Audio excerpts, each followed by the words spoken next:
Antonio, hey, congratulations on your new short film, Princeton's in the Mix.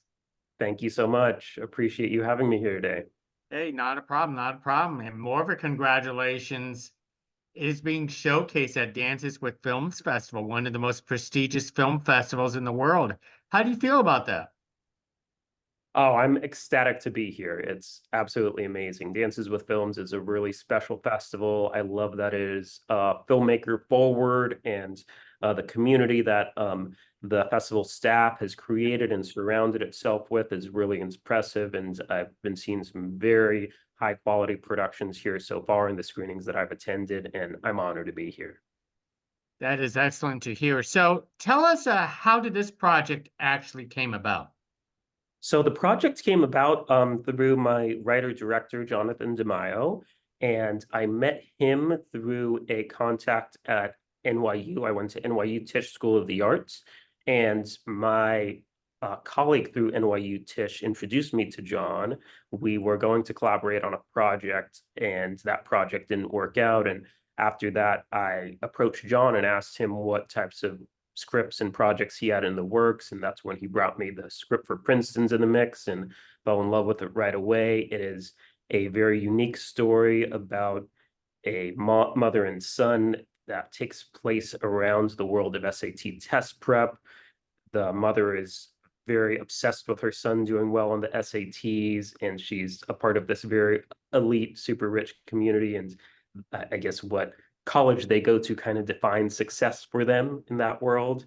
And she finds out through her friends that if he gets injured, then he can get extra time on the SAT.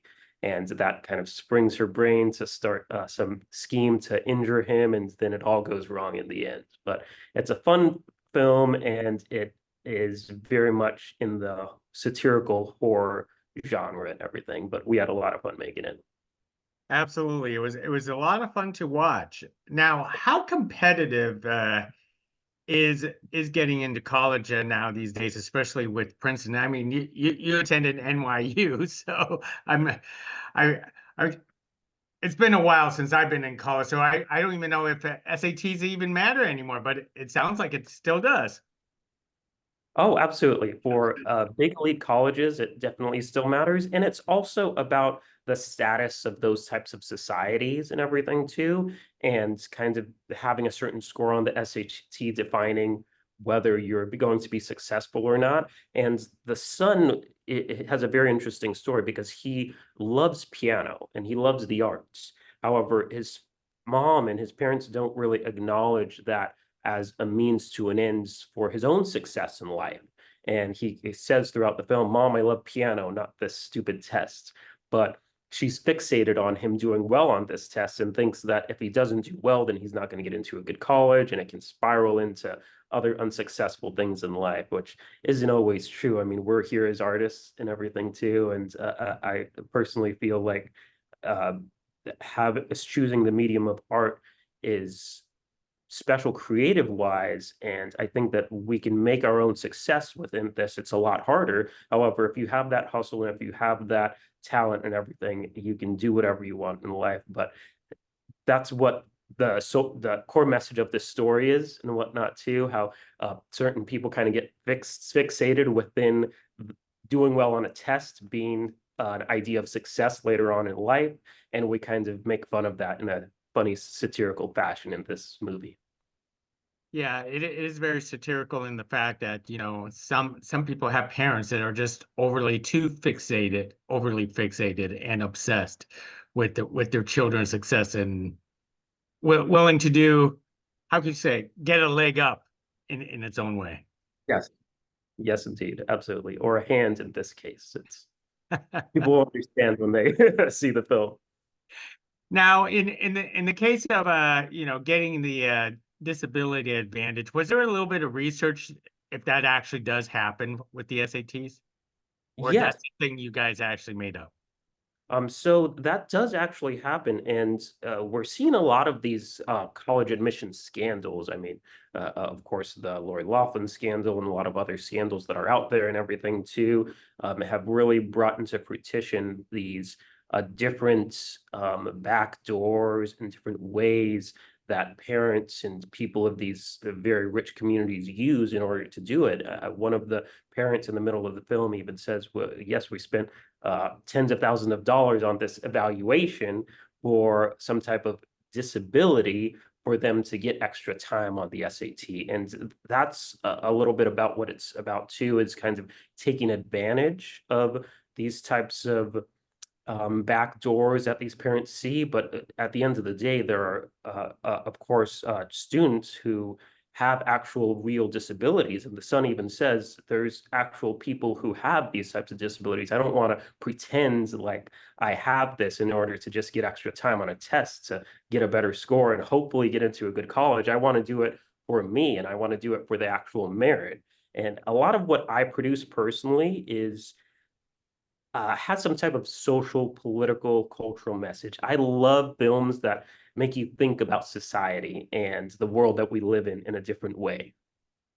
And how, Antonio, how did you want us to think after viewing a film like this? Well, of course, film and the arts in general is up to audience interpretation. I'm really excited because today is actually our world premiere. We're premiering at 5 o'clock, and this is the first time that we're putting it out into the actual world. But I think that if people think about this in a different way, in which when it comes to creativity and how creativity can be a means to its own end when it comes to success later on in life and things like that too. And also get to know that it's not always okay to do whatever it takes, because this mother does whatever it takes, of course, to an extreme satirical length that she takes in this film in injuring her own child. But if you kind of let your own students or the young people find their own way in which they can find their own success in life, whether it's a high score on a test or being in love with the arts, the piano, or whatever it may be. I think that you kind of just need to let us individuals find our own way in life in order for us to find our own success, as opposed to force feeding us to do well on a test or do whatever it takes in order to get that means to an end in your own idea of success in your brain. That is true. That is true. Tell us about the cast that you guys garnered for this film. Yes, so we had an amazing cast on this film. I think the cast is really what drives this, makes the performances so strong and everything too. We had the amazing Heather Burns in our starring role as the mother. She is an amazing human being to work with, and she is very talented. It was absolutely amazing seeing her work on set and day to day, and how we were able to really accentuate that performance and bring it to life later on. We worked with an up-and-comer, Charlie Basso. He is somewhat of an unknown right now, but I guarantee you he will not be an unknown in a few years. And after this film really comes out and everything too, we worked with Stephanie Holbrook, our casting director out of New York City. She's extremely talented. She's done a lot of very high caliber films, and she usually doesn't do shorts, but she knew my director and really fell in love with the script and was able to devote her time to it. And we had also really amazing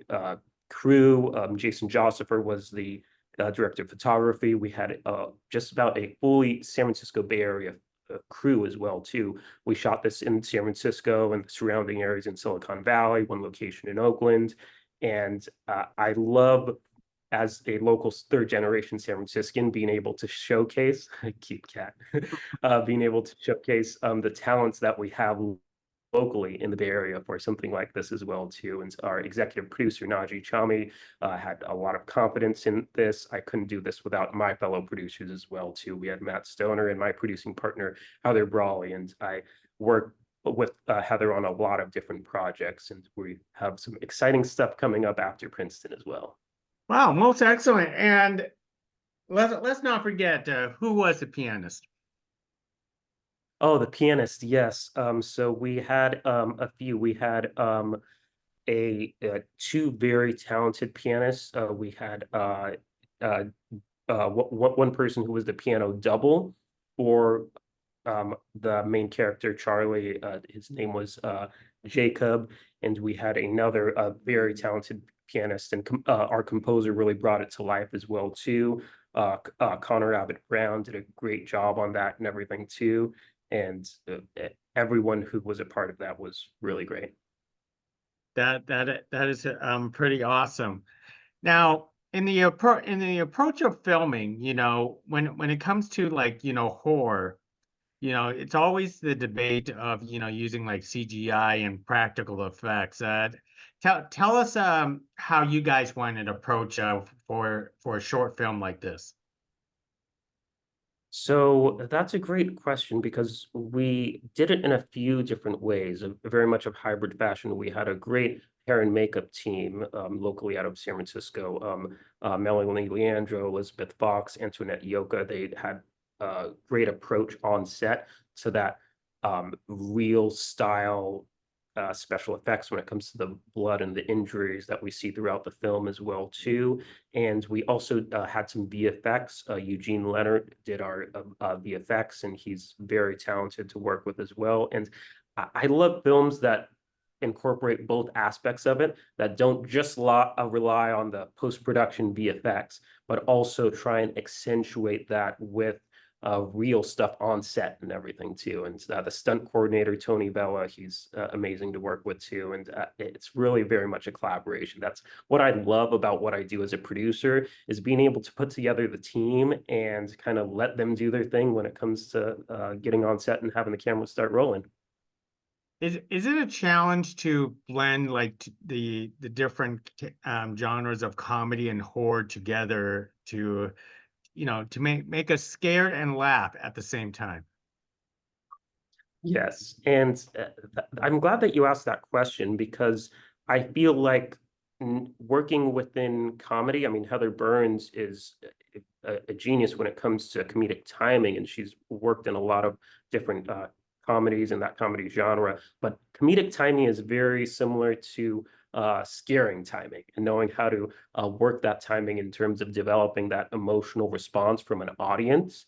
And I feel like although it was a lot of our first horror film, this was my first horror film. This was John, our director's first horror film, and actually Heather Burns's as well too. But I feel like everybody was able to truly bring it to life, having that background in comedy and drama, and bringing that experience to this.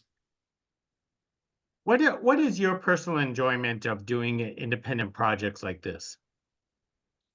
I love independent projects like this because we're all able to make our own kind of chart our own path when it comes to this and not have to be bogged down by studios or by funding things like that too. However, our executive producer gave us a lot of creative freedom, and I think that creative freedom is what I love so much about these independent projects, is we're all able to learn on our own. And I feel like sometimes when you have too much of that budget, it can hinder that creativity, but it's all about having a happy medium within it as well too. And the beauty of independent projects is that we're able to bring that creativity to it and think about, hey, how do we accomplish this that we need to accomplish with not as much backing, but it kind of makes you think about it in a different way. Well said. So what's up next with you, Antonio, and what do you foresee for yourself in the future? Thank you. So what's up next for me is I have a lot of different features that I'm in development for right now too. I have a few shorts as well, and I'm kind of deciding what's going to be the actual next project. I have about 5 features that I'm developing right now, all along different types of storylines, and all of them kind of have that type of social, political, cultural message to it. That's really what I try and accentuate. My company, Vanishing Pictures, I was really honored to have this interview with you and Latin View Media because I am Latino as well too. My dad is from Puerto Rico. My mom is half Mexican and half Nicaraguense. And I have done a lot of projects for the San Francisco Giants baseball organization. And we did a Hispanic Latino outreach marketing campaign for them for 2 years. We were very fortunate. We won 2 local Emmys for our 2 campaigns that we did for them back in 2018 and 2019. And a lot of the material that I produce has those types of messages within it, and kind of thinking about different um, people's livelihood as well too, because you go to movies for an escape at the end of the day. You go to movies to take a peek into someone else's life and learn about that other person's life as well too. And I feel like this type of creativity can really be a catalyst for social change as well. I have been very involved politically and socially in a lot of different causes throughout the Bay Area and nationally as well too. Worked on a lot of political campaigns. However, I love narrative stories because they're very reachable. They're ways that people can go to unplug from their own personal lives, take a peek into someone else's life, and hopefully walk away thinking about that life that they peeked into in a total different fashion that they ever thought possible. Now, you brought up something in during this conversation, mentioning your Latino roots. Do you feel like you're a Latino filmmaker, or do you feel like you're just a filmmaker? I feel like I am a Latino filmmaker because our culture is very much defines who we are. However, at the end of the day, I am just a filmmaker as well too. I will take upon any project, whether it has to deal with my culture and background or not.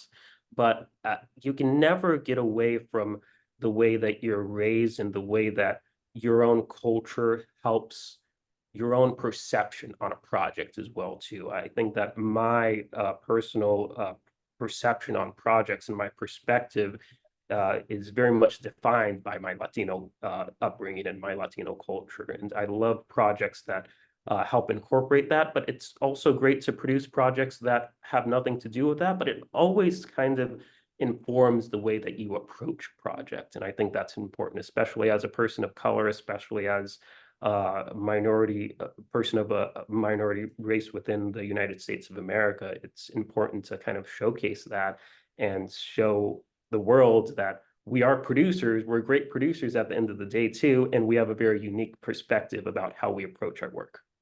I do find that perspective actually, invigorating, especially the fact that the industry is changing so much. So as a person of color, do you find this as an advantage in this industry, or do you still believe it's a little bit of a hindrance? That's a great question. So I find it's certainly an advantage within the industry. I see it as an advantage because we have a unique outlook on how we approach those projects, as I was talking about earlier. However, at the end of the day, we always have to keep in mind that we're trying to change the way that this industry looks like at the end of the day, right? I mean, we are raised within a society where we don't always see ourselves on camera. We don't always know that there's Latino producers, directors, crew behind the camera as well too, working to accomplish that. It's great to see that the world is changing, but I think that we need to hustle that much more and work that much harder in order to get there. But I feel like the world is starting to change and we're starting to see that reflection a little bit more. However, I think that there constantly needs to be more. And for all of the other Latino producers, directors, actors out there, and aspiring young people as well too, I encourage you to get out there and just produce something. Whether it's about your culture or not, I think that having those types of stories and that perspective and that hustle is really the most important thing.